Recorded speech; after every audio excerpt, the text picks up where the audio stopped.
그리스도인은 악한 자가 만지지도 못한다는 그 진리 체계를 함께 나누기를 원합니다. 요한일서 5장 16절에서 17절까지의 말씀입니다. 누구든지 형제가 사망에 이르지 아니하는 죄에 범하는 것을 보거든 구하라.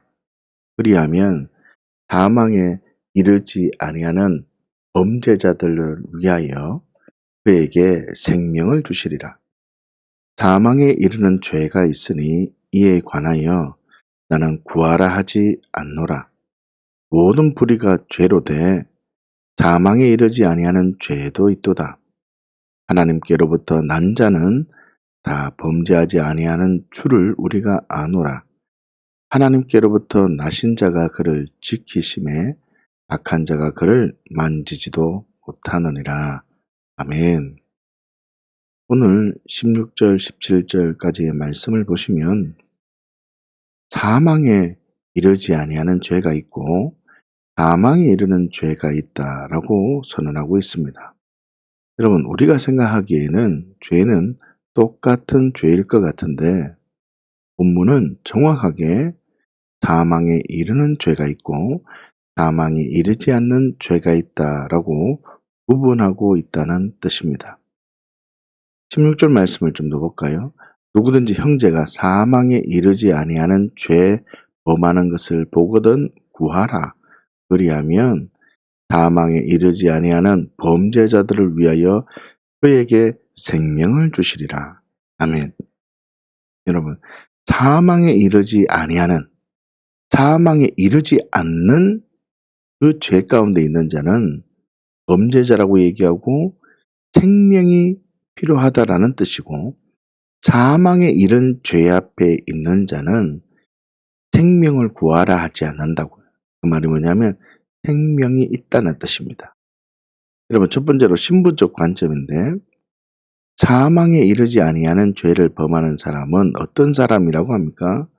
사망에 이르지 아니하는 범죄자를 위하여라고 말합니다.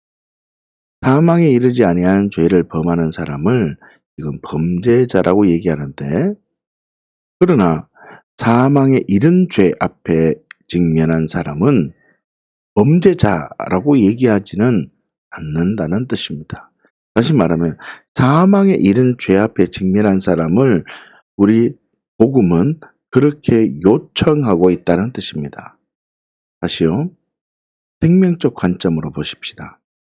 사망에 이르지 아니한 죄를 범한 사람은 우리 생각으로는 살아있는 듯 하잖아요. 죽음에 이르지 않았기 때문에 생명이 있는 것 같고 살아있는 듯 하지만 본문은 생명이 필요한 존재라고 선언하고 있습니다. 다시 말하면 사망에 이르지 아니한 죄를 범한 사람에게 생명을 구해야 되는 존재라고 선언하고 있다는 겁니다. 사망에 이르는 죄와 사망에 이르지 않는 죄의 기준이 무엇인지 우리가 좀 생각해야 됩니다. 죄를 범할 때 죄를 범할 때 어떤 죄라도 사형에 이르는 죄가 있는 반면에 죄를 범할 때 사형에 이르지 않는 죄가 있다는 뜻입니다. 무슨 말이냐면 사형에 이르는 죄, 어떤 내가 잘못한 행동을 했을 때 우와, 나 지금 사형에 해당하는 죄구나. 어떤 죄를 딱 지었을 때 난 사망에 이르렀구나. 어이구, 큰일 났다 야. 사망이구나. 어떤 죄를 직면하고 죄만을 반응하고 죄의 어떤 형태나 무게에 반응하는 그런 사람이 아니라 생명의 가치로 반응하는 사람이 있는 것 반면에 생명과는 관계없이 죄의 종류나 형태나 무게에 반응한다는 뜻입니다. 다시요. 여러분, 이 가치는 기도할 때의 가치와 굉장히 중요한 것이고 신앙생활의 가치와 굉장히 연관되는 가치입니다. 주양교회의 핵심 가치의 가장 기본적인 가치이기 때문에 여러분들이 이 가치를 정확하게 이해해야 하는 것입니다. 한번 보십시오. 내가 만약에 도둑질을 했습니다. 도둑질을 했어요. 하나님, 내가 이 도둑질을 했습니다. 하나님, 다음부터는 도둑질을 하지 않게 해주십시오. 다시요. 내가 만약에 다른 사람을 미워했습니다. 하나님, 내가 다른 사람을 미워했습니다. 하나님, 내가 이렇게 미워하면 안 되는 줄 알면서도 하나님, 내가 미워했습니다. 지금 이 말은 미워했다, 도둑질을 했다라는 어떤 죄와 죄의 종류, 죄의 형태, 죄의 어떤 무게, 죄의 강도에 따라서 고백하는 겁니다. 사망에 이르지 않았다는 뜻입니다. 자, 그런데 보세요. 하나님, 내가 이 물건을 훔쳤습니다. 아이고, 하나님, 내가 물건을 훔치던 사람이 죽었는데 예수님이 십자가에 죽을 때 내가 같이 예수님과 같이 죽었는데 내가 어떻게 또 이런 죄를 범합니까? 하나님, 그 사람 죽었고 내가 예수님께서 내가 되어 십자가에 죽었음을 직면한 사람이 내가 어떻게 이런 행동을 합니까? 하나님, 내가 어떻게 사람을 미워할 수 있습니까? 예수님이 내가 되어 십자가에 죽어서 나는 이제 미워할 수 없는 사람인데 내가 어떻게 내가 주인 되어서 또 내가 사망에 이르러서 나는 생명 없는 자처럼 살아가고 있습니다. 예수여, 나를 구원하소서. 나 지금 생명이 없습니다. 나 생명이 필요합니다. 나 이대로 있으면 안 됩니다. 지금 앞에 얘기와 뒤에 얘기가 완전히 죄의 형태가 반응하는 형태가 완전히 다르다는 것을 여러분 기억하십니까? 무슨 말이냐면 어떤 작은 죄일지라도 그 죄를 죄로만 반응하느냐, 아니면 그 죄를 통해서 십자가와 부활로 생명으로 내가 사형에 해당하는 죄인임을, 내가 주인된 죄 때문에 예수님께서 내가 되어 죽으셨다는 그 놀라운 그 복음으로 반응하느냐에 따라서 이 사람이 완전히 달라진다는 뜻입니다. 다시 말하면 죄의 형태와 종류로 반응하는 사람은요, 생명의 가치가 없기 때문에 신앙생활은 잘하는 것 같습니다. 아주 작은 것에 민감하게 반응하고 십자가 앞에 반응하는 듯 하지만 생명이 없습니다. 본질적으로. 그러나 좀 둔하고 투박할지라도 아주 작은 일에 십자가의 부활의 그 존재 앞으로 들어가는 겁니다. 나는 예수님이 정말 필요하다고 고백하는 그 균형이 완전히 다르다는 것입니다. 그래서 어떤 죄 앞에 사망에 이르는 죄가 있고 사망에 이르지 않는 죄가 있다고 선언하고 있다는 겁니다. 여러분, 어떤 상황이든지 사망에 이르러서 생명의 가치로 반응하여 믿음의 삶을 살기를 우리 주님은 원하신다는 것입니다. 무슨 말입니까? 죄를 통해서 사형에 해당하는 존재임을 알고 생명이 필요함을 구하면 예수님의 십자가가 나의 십자가가 되며 예수님의 부활이 나의 부활이 되어 새로운 피조물, 하나님의 자녀가 되는 새 생명의 능력을 경험하게 됩니다. 왜요? 사망에 이르렀기 때문에 이 사람은요, 생명을 가진 자 되는 겁니다. 그런데 단 한 번도 사형에 해당하는 자임을 직면하지 않는다면 생명과는 전혀 상관없는 상태가 되는 거죠. 그래서요, 생명을 구하라 라고 얘기하는 것입니다. 다시 한번 볼까요? 16절입니다. 누구든지 형제가 사망에 이르지 아니하는 죄, 이게 뭐죠? 그냥 어떤 죄의 종류나 죄의 형태 앞에 반응하니까 범죄하는 것을 보면 구하라. 그리하면 사망에 이르지 아니하는 범죄자들을 위하여 죄의 종류나 무게나 형태로만 반응하는 사람들을 위하여 뭘 준다고요? 생명을 주신다고요. 생명이 필요한 존재라는 것입니다. 내가 주인된 죄, 사형에 해당하는 죄 앞에 직면이 없다면, 내가 죽어야 될 존재라는 정직한 직면이 없다면 아무리 교회에 적응을 잘한다 할지라도 생명 앞에 단 한 번도 반응되지 않는 자이기 때문에 생명이 필요한 존재고 복음이 필요한 존재이기 때문에 오히려 교회 안에 있을지라도 생명이 필요한 존재, 전도 대상자가 되는 것입니다. 여러분, 많은 사람들이 이게 뭐 그래 뭐 구분이 필요하냐라고 말합니다. 무슨 말이냐면요. 나는 작은 죄라도 이것을 십자가 앞에 나는 끌고 가서 나는 고백한다라고 하는데 맞아요.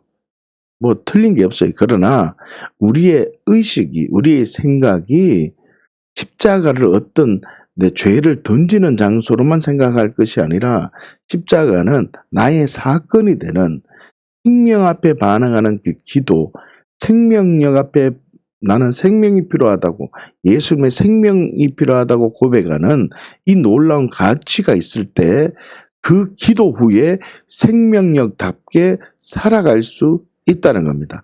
그렇기 때문에 사망에 이르는 죄 앞에 직면하는 것이 너무나 중요하다는 것입니다.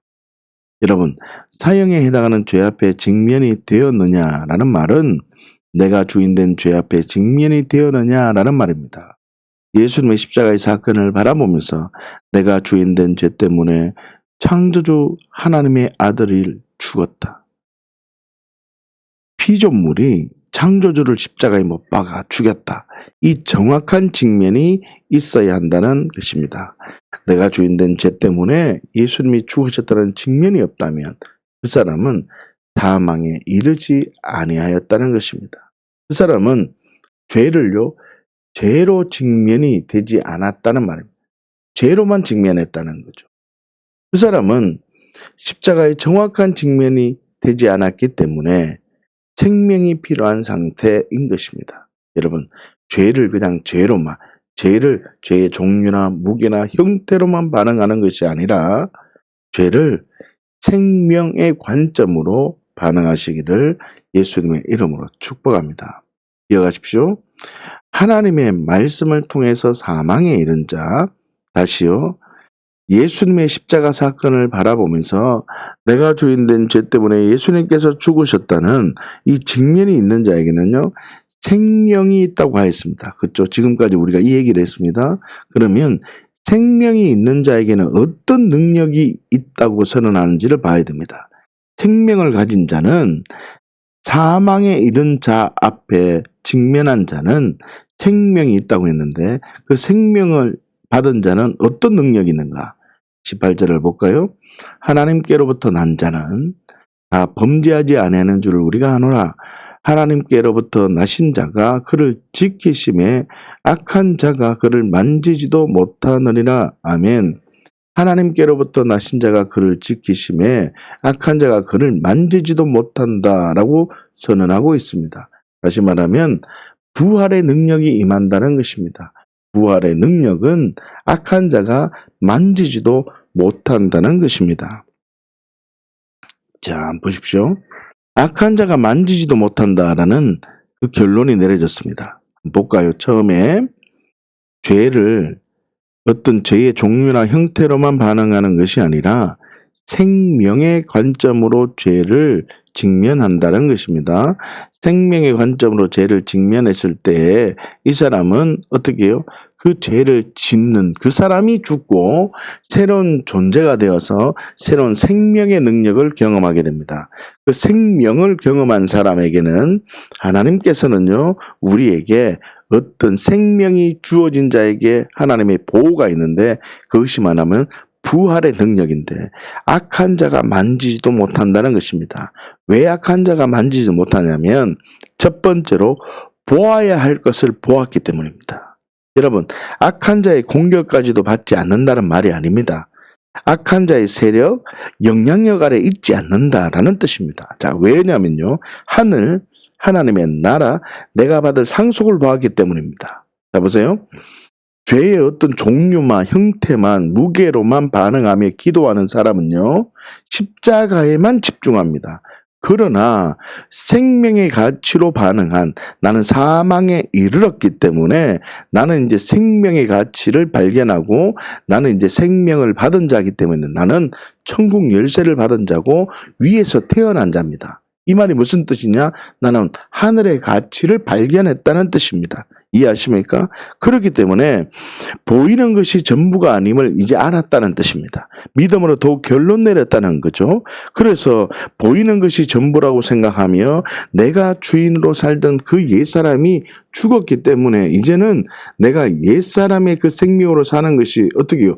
불가능한 존재가 되는 것입니다. 이해되십니까? 그래서 악한 자의 세력, 영향력 아래 있을 수 없는 겁니다. 다시 말하면 새로운 생명, 예수님의 생명으로 살기 때문에 예수 그리스도만 충분하며 예수님으로 만족을 누리는 삶을 살아간다는 뜻입니다. 기억하십시오. 이 땅에서 경험할 수 없는 기쁨을 경험했기 때문에 그 무엇으로 바꿀 수 없는 것, 비교할 수 없는 것을 보았기 때문에 이 땅에서 하늘의 가치로 살아가기 때문에 악한 영의 속임수, 영향력 아래 있을 수 없다는 결단을 한다는 것입니다. 두 번째요. 주인이 바뀌어졌다는 겁니다. 18절 말씀을 잘 보아야 돼요. 하나님께로부터 난 자는 다 범죄하지 아니하는 줄을 우리가 아노라. 하나님께로부터 나신 자가 그를 지키심에 악한 자가 그를 만지지도 못하느니라. 아멘. 여러분, 나신 자 앞에 이라는 작은 표시가 나옵니다. 이 말이 무슨 뜻이에요? 어떤 사본에는요, 난 자가 자기를 지킴에라고 되어 있습니다. 무슨 말이냐면 하나님께로부터 난 자는요, 예수 그리스도께서 믿는 자들을 지키고 보호한다는 뜻입니다. 하나님께로부터 나신 자, 이 말이 뭐냐면 예수 그리스도가 그를 지켜준다고요. 예수 그리스도가 그를 지켜주신다고. 두 번째, 예수 그리스도의 주인 되신 그 믿음의 고백을 하는 사람들의 공동체가 서로 지켜준다는 뜻입니다. 저는 이렇게까지 해석을 하고 싶다는 겁니다.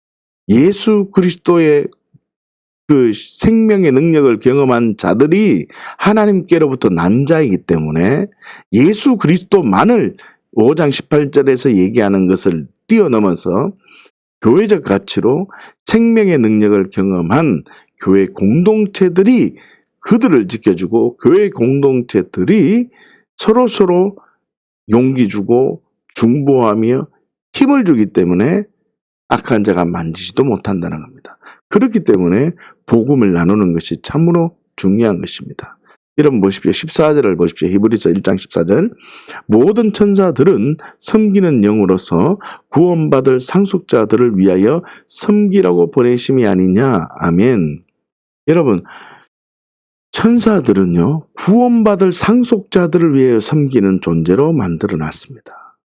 죄를 통해서 사망에 이른 자, 아주 작은 죄일지라도 사망에 이른 자. 다시요. 예수님께서 내가 되어 죽으셨다는 진리가 임한 사람은 예수님께서 주인 되셨기 때문에 악한 자가 만지지도 못하는 겁니다. 왜요? 천사들이 둘러 진치고 있기 때문입니다. 어떤 가치로 살겠습니까? 기도를 빡치게 해서 기도의 분량이 차서 천군천사가 지키는 그 믿음, 내가 의도적으로 내가 주체자가 되어서 내가 어떤 믿음의 행동을 얼마나 했느냐에 따라서 천사의 등급이 날려지고 천사의 수가 나눠지는 그런 가치로 살겠습니까? 아니면 예수 그리스도의 십자가와 부활의 진리 앞에 생명의 가치로 발견해서 예수님이 누리는 걸 나는 그대로 누리는 존재로 살겠습니까? 그리고 이 사람은요, 기도하고 이 사람도 말씀 앞에 있는 것입니다. 그렇기 때문에 어떤 선택을 하느냐에 따라서 신앙의 형태가 완전히 달라지는 것입니다. 여러분, 내가 기도해서 내가 어떤 천사의 지위가 등급이 달려주고 내가 기도함으로 천사의 숫자가 많이 보호되는 이런 믿음의 행동을 하는 사람은요, 기도를 안 하면 불안합니다. 기도의 행위가 나의 믿음의 주체입니다. 하나님과는 별 관계 없다는 겁니다.